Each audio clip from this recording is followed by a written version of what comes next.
आपकी मुलाकात होगी एक डॉक्टर साहबा से, she is a wonderful person, उनसे बातचीत करेंगे, कुछ हेल्थ इश्यूज डिस्कस करेंगे, एंड देन फाइनली आज हमारे जो सेलिब्रिटी गेस्ट हैं वो एक ब्रिलियंट पर्सनैलिटी है।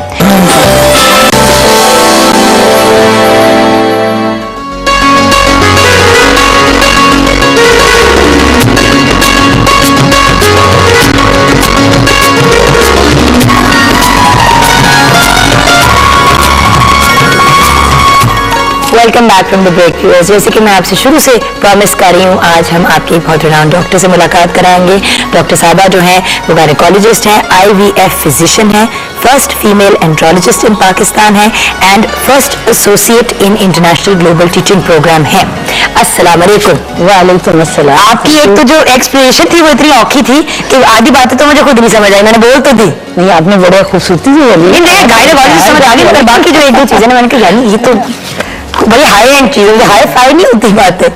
अच्छा मैम, हम बात करेंगे कुछ कॉमन प्रॉब्लम्स की और कॉमन मसाइल की, लेकिन एक प्रॉब्लम जो अब बहुत कॉमन जो बहुत ज्यादा कॉमन हो गई है, जिसके बारे में बात शायद इतनी नहीं की जाती लेकिन मसला जरूर है, अब बांझपन कितना बड़ा इश्यू है हमारे मुल्क में या इन द वर्ल्ड? हाँ, इन द वर्ल्ड। अब हमारे यहाँ जो वर्ल्ड की असेसमेंट हुई है, जितनी स्टडीज हुई हैं उसमें तो 20% है जो 20% पॉपुलेशन, और अगर हम देखें ना 20% पॉपुलेशन बहुत बड़ी पॉपुलेशन है। मैम इसमें मर्द भी आते हैं और खवातीन भी, या सिर्फ खवातीन? क्योंकि देखिए जब बांझ की बात करते हैं तो हमेशा खवातीन पे ही ताना। नहीं, ये तो सबसे बड़ी बात है, और मैं समझती हूँ अल्हम्दुलिल्लाह कि इसका क्रेडिट मुझे जाता है कि मैंने जो अमेरिकन इंस्टीट्यूट ऑफ एंड्रोलॉजी को जितनी स्टडीज पाकिस्तान में भेजी और उसमें ये प्रूफ के साथ हमने ये भिजवाया और पता चला कि Pakistan is one of that critical country कि जिसमें सबसे ज़्यादा क्राइसिस, मेल क्राइसिस आ रहा है। हमारे यहाँ सबसे ज़्यादा मेल इनफर्टिलिटी बढ़ रही है, और ख़ास तौर पे जिस इलाके में मैं काम करती हूँ, ये बनाया गया था टेस्ट ट्यूब बेबी सेंटर, वो इसी वजह से वहाँ उस इलाके को फोकस किया गया था क्योंकि वो एरिया जो था वो रेड जोन एरिया करार दिया गया मेल इनफर्टिलिटी के लिए। क्योंकि वहाँ आप जिस कभी आप आएँ सरगोदा तो आप देखेंगे कि हमारे जो लोग हैं, ख़ास तौर पर 70% लोग वहाँ पे फार्मर हैं, चाहे वो लैंडलॉर्ड हैं, चाहे वो किसी की ज़मीन पे काम करते हैं, उनके क्या क्या मसाइल हैं। जब उनको एड्रेस किया और पता चला कि सबसे ज़्यादा कॉमन मसला जो है वो मेल में है और उस एरिया में है। अच्छा, तो आप पाकिस्तान की पहली एंड्रोलॉजिस्ट हैं जी जी, जिन्हें अमेरिकन इंस्टीट्यूट ऑफ एंड्रोलॉजी से टीचिंग एसोसिएट का खिताब मिला है, करेक्ट? तो ये बताएं कि ये एक्चुअली एंड्रोलॉजी है क्या? क्योंकि गायनेकोलॉजी का तो समझ आता है, एंड्रोलॉजी क्या होता है? एंड्रोलॉजी वो फील्ड है जो बेसिकली मेल इनफर्टिलिटी को डील करती है। मेल के वो प्रॉब्लम पाकिस्तान में सबसे कम, जब आपने कभी देखा होगा, आप सफ़र कर रहे होंगे कभी ऐसे एरिया से भी आपको यकीनन गुजर हुआ होगा, लिखा होता है कि भी जो मेल की जो इनफर्टिलिटी या मेल प्रॉब्लम होती थी ना, वो समझा जाता था कि इसको हकीम ही ठीक कर सकता है, इसके लिए डॉक्टर तो है ही नहीं। और फिर मेल को कुछ फोबिया भी बहुत ज़्यादा होता है, उन्हें ये ख्याल आता है कि शायद अगर हम माशरे को या मेरी फीमेल को पता लगेगा, इवन मेरी मदर को ये मेरी प्रॉब्लम पता लगी तो शायद मुझे हो सकता है इज्जत नहीं मिलेगी। हाँ, वो इज्जत नहीं मिलेगी, या कोई खुदा न खास्ता मेरे ऊपर कोई स्टिग्मा है, एलिगेशन है। उस चीज़ को ख़त्म करने के लिए अल्हम्दुलिल्लाह मैंने इस पे काम किया, और बीइंग अ फीमेल मैं समझती हूँ कि उन फीमेल के थ्रू हम लोगों ने उन मेल्स को कॉन्फिडेंस में लिया। आप यकीन करें, कभी आपको कॉन्फिडेंशियली मैं वीडियोस दिखाऊंगी अपने ऑफिस की, क्योंकि हम ज़ाहिर मीडिया पे तो नहीं दिखा सकते। उसमें वो मेल इनफर्टिलिटी का जो प्रॉब्लम का शिकार लोग होते हैं ना, वो मेल ऐसा फील हो रहा होता है जैसे ये कोई 6-7 साल का बच्चा है। लोग फूट फूट के रो रहे होते हैं जिनको प्रॉब्लम है, और उनकी कोई सुनने वाला नहीं होता, और उनकी फीमेल भी उनका साथ देने के लिए तैयार है। वो लोगों के सामने नहीं लाना चाहती, हम चाहते हैं कि वो लोग हमारी तरफ आएं और हम उनका ट्रीटमेंट करें। अच्छा, और कॉन्फिडेंशियली प्राइवेट तरीके से लोगों के बीच में ये, खैर आपको भी पता है ये तो खैर पूरी दुनिया में इशू है कि अगर मर्द को कंसिडर किया जाए कि वो बच्चे नहीं हो सकते तो फिर उसके ऊपर स्टिग्मा तो लगता है, लोग बातें भी बहुत करते हैं, और बहुत सी ऐसी दफा ऐसे भी केसेस हुए हैं जहाँ पे पेरेंट्स को पता है कि बेटे के साथ कोई प्रॉब्लम है, डॉक्टर ने बताया कि जी आप इनकी प्रॉबेबली शादी ना करें बिकॉज प्रॉब्लम हो सकती है कल को, तो वो फिर भी पेरेंट्स कर देते हैं और फिर लड़की पर इल्जाम लगा देते हैं कि मसला तो कुड़ी दे विच है, आधा साडा मुंडा तो बिल्कुल। असल में ना जीवन एक कॉमन सी बात है कि ये हमारा पाकिस्तान है, यहाँ अगर औरत मारी जाए मर्द के हाथों तो वो बहुत बुरी थी, अगर वो मर्द को मार दे तो वो फिर भी बहुत बुरी थी।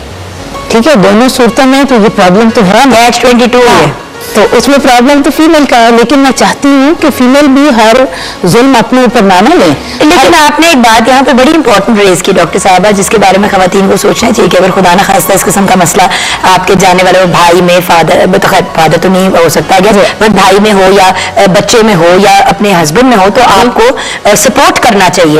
और आपको मतलब जिस तरह खवातीन को शन कर दिया जाता है कि ये बांझ है, तो मर्द को भी इस तरह नहीं करना चाहिए, मर्द की तरफ ये एटीट्यूड भी रखना चाहिए।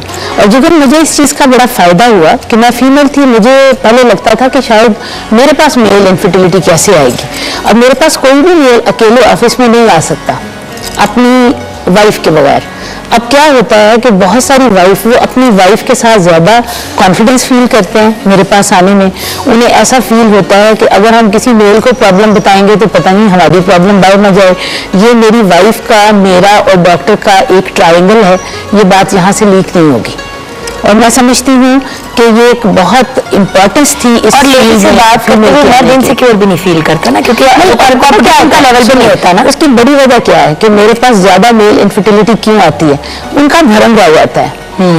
ठीक है, जब वो ट्रीटमेंट कराने आते हैं ना तो फीमेल की ही स्लिप बन रही होती है, फीमेल ही बड़ी पेशेंट होती है, फीमेल के साथ मेल आता है। अच्छा। अब उसका एग्जामिनेशन मेरा एक मेल, हम माशाल्लाह पूरी टीम है, हमारे मेल डॉक्टर्स जो हैं उनका एग्जामिनेशन करते हैं कॉन्फिडेंशियली, फिर वो मुझे एग्जामिनेशन सेंड किया जाता है, उनके इन्वेस्टिगेशन होती हैं, उसके अकॉर्डिंगली मैं उनकी काउंसलिंग करती हूँ, उस कपल की उनकी काउंसलिंग करते हैं और उनका ट्रीटमेंट करते हैं। ये बढ़िया भरम रह जाता है कि ट्रीटमेंट तो फीमेल का हो रहा है।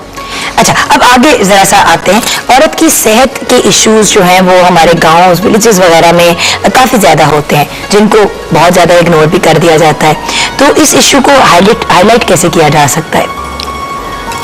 मैं समझती हूँ कि इस इशू को आपका मीडिया सबसे ज़्यादा हाईलाइट कर सकता है। और मैं पीटीवी की भी स्पेसिफिक इशू पे तो हमने टच अपॉन कर खवातीन की सेहत आपने बहुत सारे, मैंने आपके और भी प्रोग्राम्स देखे हैं, तो खवातीन के मसाइल को, ये मेरी एक सजेशन है कि अगर आप लोग कोई ना कोई अपना एक प्रोग्राम फुल डेडिकेट कर दें कि जिसमें मुख्तलिफ किस्म के लोग कम्युनिटी के आएँ, उसमें एक पेशेंट भी हो, उसमें एक वो आपकी जो हेल्थ वर्कर है वो भी हो, उस इलाके का एक डॉक्टर भी हो, और उस इशू को और उसका सोल्यूशन भी हो। हमारे ऐसे issue based programmes at least once और ट्वाइस अ वीक होते हैं। होते हैं, जिनमें हम डिफरेंट कम्युनिटी के लोगों को बिठाते भी हैं और हम उनसे बात भी करते हैं।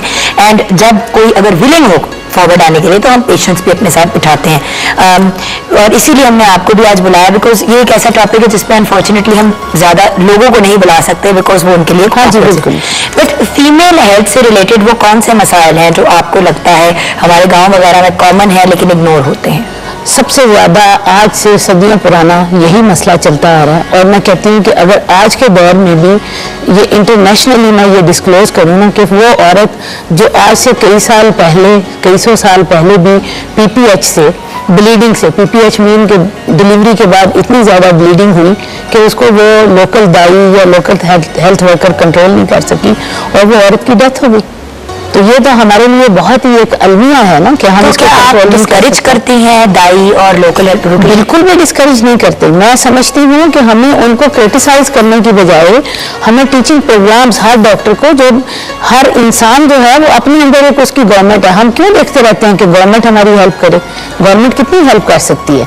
हम खुद भी तो अपनी गवर्नमेंट है ना, हमें खुद भी तो करना चाहिए। अगर मेरे अंदर जज्बा है तो मैं क्यों ना टीचिंग स्टार्ट कर दूँ।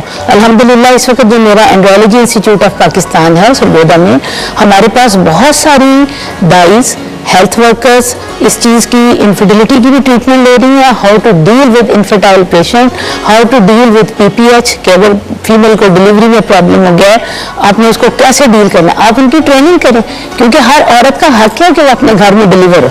अगर उसकी प्रॉब्लम है, कॉम्प्लिकेशन है, तो तब वो डॉक्टर के पास आए। अच्छा, बहुत से डॉक्टर्स डिस्करेज करते हैं, मैं इसलिए बड़ी सरप्राइज्ड हूं। नहीं, बिल्कुल भी नहीं, क्योंकि बड़े लोग तो अब वेस्ट में भी वापस जा रहे हैं टुवर्ड्स होम डिलीवरी के, जी we want to have a child. मैंने इंटरनेशनली इसमें देखा है और मैंने इस चीज़ को इंशाल्लाह कभी नेक्स्ट इसी चीज़ को इशू बनाएंगे कि हम अपनी इस पॉलिसी को कैसे सक्सेसफुल कर सकते हैं। सही। और मैं चाह रही हूँ कि लोगों को फैसिलिटेट किया जाए उनके अपने इलाके में, ताकि नॉर्मल डिलीवरी के लिए उनको पूरी फैमिली को घर से बाहर ना निकलना पड़े, उन लोगों को वो मैनेजमेंट दी जाए और आप लोग शेल्टर दें उनको। और घर में अक्सर और भी बच्चे होते हैं जो बिल्कुल ही इग्नोर हो जाते हैं इस पूरी सिचुएशन के दौरान, क्योंकि पूरी फैमिली पर बाज़ दफ़ा देखिए जुगन, पेशेंट को आप लाते लाते रास्ते में एक्सपायर हो जाए, आप क्यों नहीं अपने इलाके के लोगों को वो फर्स्ट एड बताते या प्रॉब्लम बताते कि कैसे। उसमें यह है कि अगर आप अच्छी जगहों पे एंटीनेटल आपका अच्छे इंस्टीट्यूट में हो तो आप उनको हेल्पलाइन, मैं अपने हॉस्पिटल में उन लोगों को हेल्पलाइन सर्विस देती हूँ। अगर हमें किसी पेशेंट की प्रॉब्लम है, जो हमारा बुक पेशेंट था, इवन हम उनको हाई रिस्क प्रेगनेंसी जोन में डाल देते हैं कि ये पेशेंट हाई रिस्क प्रेगनेंसी है। अगर वो हमारे पास विजिट करने नहीं आती तो मेरी असिस्टेंट्स उसको टेलीफोन करती हैं कि जी आपका ये प्रॉब्लम था, आपको कोई मसला तो नहीं है। जो हमारे खासतौर पर टेस्टी बेबी वाले पेशेंट्स होते हैं उनको भी हम हाई रिस्क ही कहते हैं। अच्छा, इधर एक बड़ा इंपॉर्टेंट पॉइंट रेज होता है कि कभी कभी जिस तरह आपने हाई रिस्क कहा, कुछ जगहों पे बेड रेस्ट कहा जाता है और ये कहा जाता है कि आराम करें, बिकॉज कोई ना कोई मसला हो गया होता है जिसके अंदर हम नहीं पढ़ेंगे क्योंकि वो फिर जरा बहुत पर्सनल हो जाते हैं। बट जैसे कि कोई प्रॉब्लम हो जाए और कहा है, अब घर पे जो मदर इन लॉज होती हैं और जो नंदे होती हैं वो ताने मारना शुरू हो जाती हैं कि हम तो सारा दिन घर पे सोंदी रहेगी तो लेटी रहे। आपको पता है हम एक ऐसी जगह से बिलोंग करते हैं जो बड़ी खूबसूरत कल्चर है हमारा, जहाँ पे हम सब मिलके घर को रन करते हैं, सफाई करते हैं, वो करते हैं, हर किसी का कोई रोल होता है। लेकिन एक बंदा अगर उसमें से बेड में पड़ जाए बिकॉज दे आर एक्सपेक्टिंग, तो ये ऐसे पेरेंट्स के क्या आप फैमिलीज को भी काउंसिल करती हैं? बिल्कुल एग्जैक्टली। मैं समझती हूँ कि किसी फीमेल का एंटीनेटल मुकम्मल ही नहीं है जब तक उसका हस्बैंड और उसकी सास की काउंसलिंग ना हो।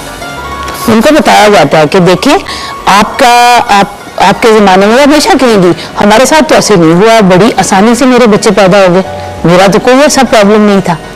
लेकिन हम फिर उन्हें बताते हैं कि देखिए आपका प्रॉब्लम नहीं था, लेकिन आपके कोई रिश्तेदारों में कोई ऐसी खातून भी तो थी जो मर गई होगी।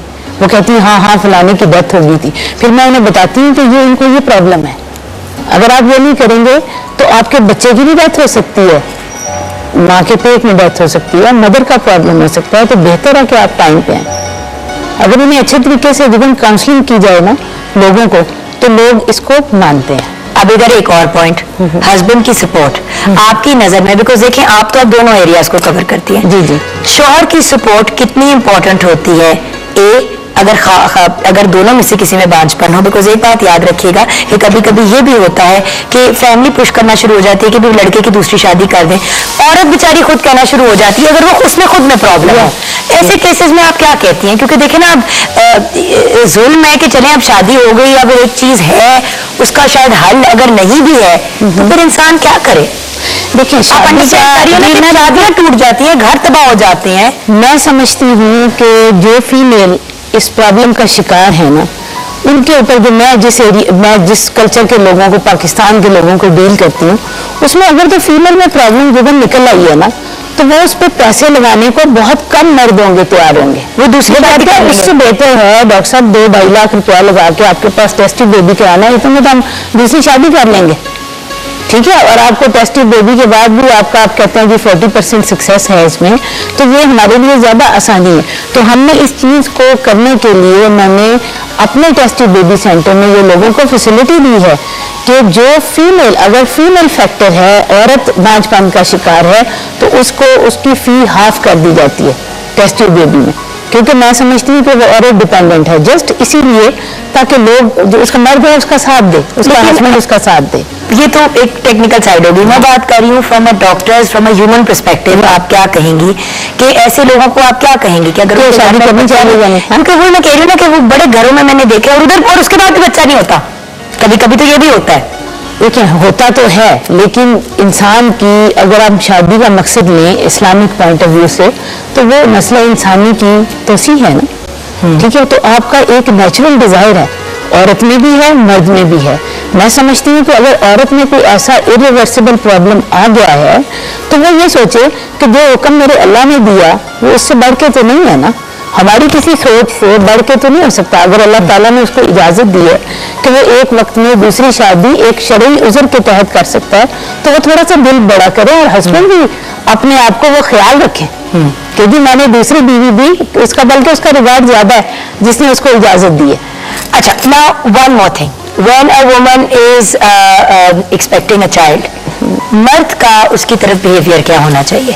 क्योंकि आई थिंक अक्सर मर्दों को पता भी नहीं होता कि फीमेल किस प्रोसेस से गुजर रही होती है, और वो अपनी लाइफ को बिल्कुल नॉर्मल चला रहे होते हैं कि मेरे लिए पानी ले आओ, मेरे लिए खाना तैयार कर दो, ये कर दो, वो कर दो। जिगन, ये इतना खूबसूरत क्वेश्चन है कि मेरा दिल चाह रहा है कि इस पर मैं ना खुल के बात करूं, लेकिन खुल के ना कीजिएगा, बस इतनी बात सुने। इसमें पता क्या है, इसमें प्रॉब्लम क्या है कि मर्द औरत को देखा जाए ना तो वैसे ही वो पसली की हड्डी से, पसली से पैदा किया गया, थोड़ी सी टेढ़ी है, नेचर हमारी है। लेकिन मैं उन मर्दों को पैगाम देना चाहती हूँ, being a doctor and specialist in this field, कि जब आपकी वाइफ प्रेग्नेंट हो तो प्लीज आप 9 महीने समझें कि ये वाइफ नहीं है, ये मेरा बच्चा है। अच्छा, ये मेरा बच्चा है, और लाड और प्यार और अफेक्शन उसके साथ ऐसे ही करें जैसे आप अपने बच्चे के साथ करते हैं। यकीन करें 9 माह के बाद वो आपके बच्चे की माँ होगी, ठीक है, और आपकी भी वैसे ही केयर करेगी। तो यानी कि आप हार्मोनल चेंजेस आती हैं फीमेल में, क्योंकि इसी समटाइम्स खवातीन डिप्रेशन का शिकार हो जाती हैं, और प्री नेटल डिप्रेशन तो होती ही है लोगों को, बट कुछ लोगों को पोस्ट नेटल डिप्रेशन भी होती है, जिसको पोस्टमार्टम डिप्रेशन कहते हैं। बिल्कुल, और वो इतनी डेंजरस है कि मैंने कई ऐसी फीमेल देखी हैं कि वो उसके बाद बेचारी कभी भी नॉर्मल लाइफ में नहीं आ सकी। तो आप डिप्रेशन और इन इश्यूज के लिए एज ए गायनेकोलॉजिस्ट क्या आप थेरेपी रेकमेंड करती हैं? बिल्कुल, थेरेपी होनी चाहिए। मैं समझती हूँ आपकी कोई भी डॉक्टर कामयाब ही नहीं है जब तक वो साइकोथेरेपिस्ट ना हो। और वो फीमेल जिसने अभी जिसकी डिलीवरी हुई हो और वो खुद इन क्राइसिस से गुजरी हो, उसको तो सबसे बड़ा उसका साइकोथेरेपिस्ट उसका हस्बैंड है। अगर हस्बैंड नहीं होगा ना तो फिर उसके बाद उसका डॉक्टर है। लेकिन बड़े लोग ये भी तो कहते हैं ना, आई रिमेम्बर कि मेरी एक फ्रेंड बड़ी हर्ट हुई थी कि शी वाज एक्सपेक्टिंग और बेबी हो गया, तो उसके बाद ना उसको बड़ी प्रॉब्लम हो रही थी कि उस फर्स्ट बेबी था, उसको नहीं समझ आ रही थी। आई थिंक बहुत सी मेरी बहनें रिलेट करेंगे कि बड़ी कंफ्यूजन होती है, you know, you don't know कि आप क्या कर रहे हो। तो साथ साथ जैसे तू कोई पहली औरत तो नहीं है जिसका बच्चा हुआ है, वो इतनी इस बात पे हर्ट हुई, इतनी हर्ट हुई कि भाई मेरा तो ये पहला ही बच्चा है ना, मुझे तो नहीं पता, मैं सीख रही हूँ। असल में उसको डांट पिट रही थी कि तुम घर की रिस्पॉन्सिबिलिटीज क्यों नहीं मैनेज कर रही। तो इन चीजों पे पता है वो साथ का जो सपोर्ट सिस्टम होता है ना डॉक्टर साहबा, अगर वो साथ मैनेजेबल ना होना तो कोई भी चीज करनी मुश्किल हो जाए। You are absolutely right. और इसमें सबसे बड़ी बात यह है कि हमारे डॉक्टर्स को भी कुछ एंटीनेटल सेशंस क्लासेस लेनी चाहिए। हम सिर्फ एंटीनेटल एग्जामिनेशन करते हैं, हमें एंटीनेटल सेशंस भी हमारे होने चाहिए। उससे जैसे how to manage your pregnancy, आप अपने इस फोबिया को, इस कंडीशन को, इस हार्मोनल चेंज को आप कैसे मैनेज कर सकते हो। Should you exercise? कुछ लोग बिल्कुल ही इसके खिलाफ होते हैं कि वर्जिश बिल्कुल नहीं करवानी चाहिए। मैं कहती हूँ कि जो लोग इसके खिलाफ हैं उनको प्लीज वो मेरी बात को सुने कि अगर आप इवन इस पर बहुत ज्यादा रिसर्च हो रही है, क्योंकि मैं हाई रिस्क प्रेगनेंसी कंसल्टेंट हूँ, मैंने इस पे ऊपर खुद भी थीसिस लिखे हैं, मैंने इस पर रिसर्च किया है कि बच्चा कैसे आपका इंटेलिजेंट हो सकता है।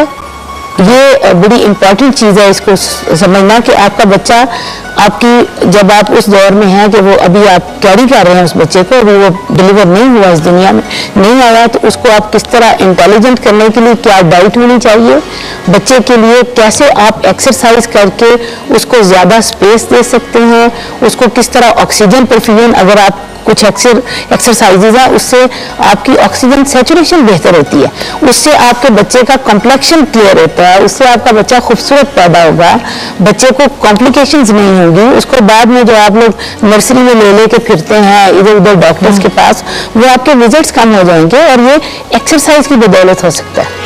नॉर्मल डिलीवरी जो है वो एक्सरसाइज की बदौलत ईजी हो जाती है। और बड़े लोग जो लास्ट डे ऑफ डिलीवरी तक काम करते हैं, उससे बिल्कुल करीब तक काम करते हैं, वो एक्टिव भी रहते हैं, डिप्रेस्ड भी नहीं होते, बोर्ड भी नहीं होते और बड़ी पॉजिटिव चेंजेस आती हैं। डॉक्टर साहबा थैंक यू सो मच। बहुत सी बातें होती हैं ऐसी जो हम नहीं कर पाते क्योंकि कुछ लिमिटेशंस भी होती हैं और वो पर्सनल लेवल पे डिस्कस करनी बेहतर है, but it's good to know कि आप जैसे लोग एग्जिस्ट करते हैं जो उन चीज़ों के साथ भी डील करते हैं जिनके बारे में सोसाइटी इतनी ओपनली बात नहीं करती। Thank you so much. जी अभी बस एक छोटी सी ब्रेक के बाद फिर मिलते हैं।